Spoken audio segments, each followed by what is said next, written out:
How's it going, everyone? Welcome back to my channel. If you're new here, my name is Sharif, and in this MySQL beginner series, I'm teaching SQL the way it's actually used in real life with a healthcare dataset called healthcare_data. And today we're getting into one of the most useful things that you can learn early on, which is aggregate functions. And we're going to be going over count, sum, average, min, and max. And I'll also show you a bonus aggregate function, so stick around for that. These are the kind of functions that help you answer questions like how many patients do we have? What's the average billing amount? What's the highest bill? Basically, if you're into math, you're really gonna like this lesson. And here's a quick rule before we start, because this trips up a lot of beginners. If you use an aggregate function and you also select a regular column, you usually need group by for the regular column. And I'll show you exactly what that means. So let's do hospital, and then we're gonna do count all. So if I run this just like this, it's gonna produce an error. And why is that? It's because we're missing a group by for the lonely column. And this is how I remember it. When you're doing an aggregate function, you don't want to leave any of your columns alone. So the single columns, they get a group by. And if I had multiple columns here, then I would list all the columns out that don't have an aggregate function. So let's run this. And now you have a result. So another tiny pro tip, if you filter rows before aggregating, use the where clause. And if you filter results after aggregating, use the having clause. For the having clause, that's something I'll go over in another video, but we'll just keep it simple today. Let's jump right in. We're going to first start off with count, and count is used to count how many rows you have or how many non-null values exist in a column. So for this first prompt over here, it's asking us count total patients. So what we need to do, we simply need to add count, open parentheses, star, and close parentheses. And so what this does, this right here, this is a quick way to find out how many rows exist in your data set. And let's run it.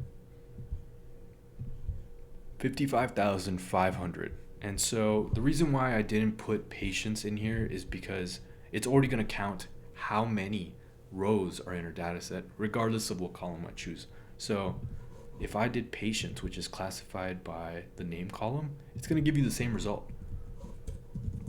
And select that, and there we go, same exact result. Moving on to prompt number 2, count patients by admission type. So let's just take this right here. And what I'm going to do count star. And since we need admission type, let's take this, and remember to use backtick because it's a column with a space in it. So we got to register it as a column. And if you remember what I said last time, if a column is single, we need to group it with something. So we're going to use a group by admission type. And what this is going to do, it's going to give a count of all the types of admission types in our data set. So let's run it. All right, as you can see, it gives a clean list of all the admission types and the amount of times that they occur in our data set. Now we're going to go into the sum aggregate function. So what sum does is that it adds up a numeric column like billing amounts in our data set. So a tip here is that sum only works on numeric data types. And in our table, billing amount is the perfect for this. Sum is not going to work on a date column where you're adding up dates. It just wouldn't make sense. So let's just jump right into example number 1 here. Total billing amount across all providers. So what we're going to do, we're just going to take this, and then we're going to do sum billing amount. Close that off, and let's run this.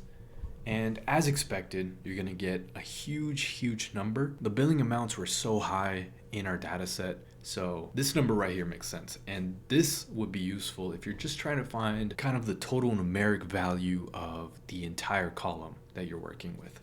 Let's talk about example number 2. So total billing by insurance provider. We're just going to take this and we are going to add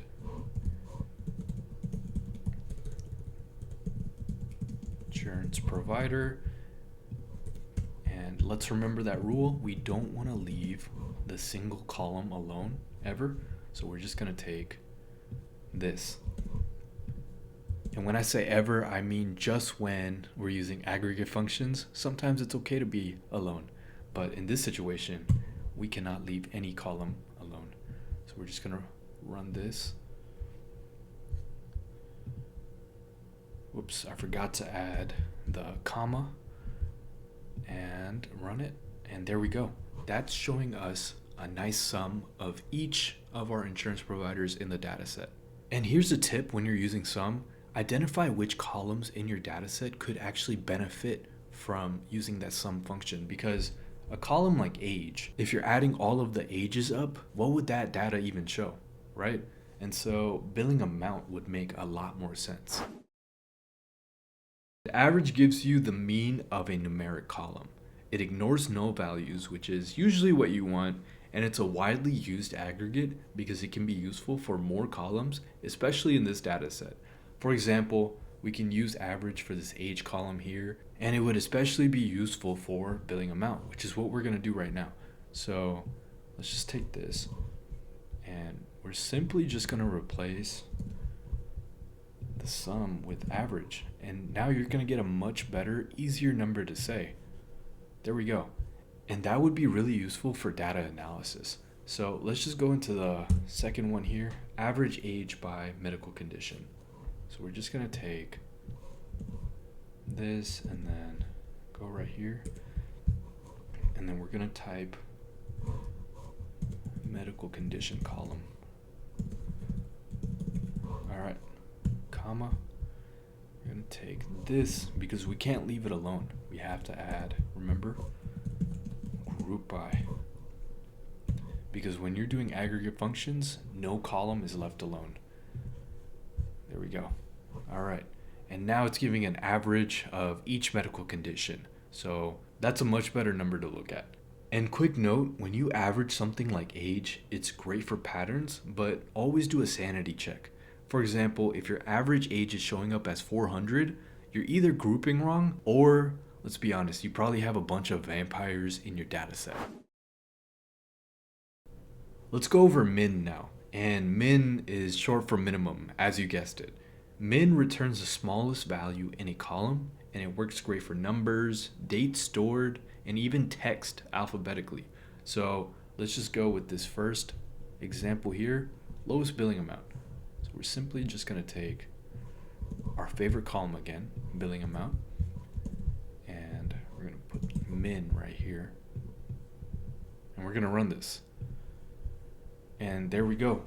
And right there you can see a negative number, which shows that there might be an error in this data set. So what you would do in this situation, you would go to the data person, whoever is collecting the data, whether it's your client who's sending you the file, or it's somebody on your team who's storing all this information. You're going to go to them and be like, hey, I found an anomaly in my data set. I found a number that probably shouldn't be there. And from here, this is where you would take action to do something about this data. Either you're going to clean it yourself, or you're going to ask your client or whoever stored this data to do something with this so we don't see errors in our data set. Because think about it, how can you pay a negative amount for a billing amount? So using min is great for finding potential errors in your data set. All right, let's find the youngest patient by gender. So we're going to mix it up here. We're going to do select.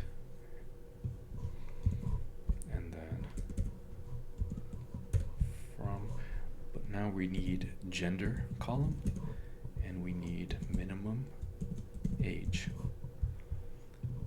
and group by the lonely column,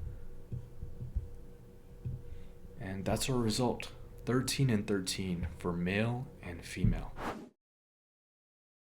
Now we're going to talk about max, and max is just the opposite of min. Max returns the largest value in a column, and it's perfect for finding the highest bill, the oldest age, the most recent date, etc. So in the first example, we're trying to find out which patient had the highest billing amount. So what we're gonna do, we're just gonna take this here and replace it with max. And now we need to find out which patient. And again, that column is name. We're gonna group by name, and we're just gonna limit it by 1 because we just wanna see one patient who has the maximum billing amount. And run this. And Bobby Jackson has the highest billing amount. And if we're thinking about Bobby Jackson, the singer, then he can probably afford this. But if it's just a normal, regular Bobby Jackson, then I feel bad for you. It's a good thing that this data set is not real. All right, moving on to example number 2, oldest patient by hospital. So let's just take this again. We know we're gonna need 2 columns. So we're gonna do hospital first and then max age because we want to find out the oldest patient. And of course, group by hospital. All right, so now we have a nice list of all the hospitals and the oldest patient in each hospital. And right away, we can probably tell this hospital right here probably has a thing against older people and it only accepts younger people. So it's kind of funny to see the oldest patient being 28. But anyway, here's a reason why using the max aggregate function can be really useful. Here's the big bonus that we're gonna go over, count distinct. And this is a big one because count distinct tells you how many unique values exist in a column. And this is especially useful because your data set, especially if it's big, it's inevitable that it's going to contain a bunch of duplicates. So finding out how many distinct values there are is really going to come in handy. Count distinct can help you answer questions like how many unique hospitals are in this data set? How many unique doctors are there? How many unique medical conditions are there? All right, let's start off with example number 1, number of unique hospitals. So let's just do select, we'll take this, copy and paste, and now we want to do count. Distinct goes inside and hospital. And let me show you without the distinct first so you kind of get an idea. And this should probably reflect how many rows are inside of our data set. It should be 55,500, and that's the number that we got. So now let's put in distinct in here, and this should clean it up a lot more. So now we know we have 39,876 distinct hospitals in our data set. And remember, whenever you see unique, always know that it's time to use distinct in your query. Let's talk about example number 2. And this one is asking us unique doctors per hospital. So we're just gonna take this right here and we wanna do hospital, but this time we wanna count unique doctors inside of the hospital.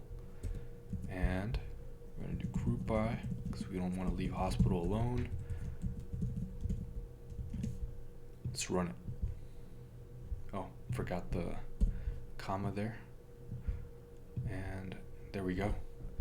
So as you can see, this aggregate function is really useful because real data loves duplicates. So by knowing this, you're really going to impress your boss. Quick recap.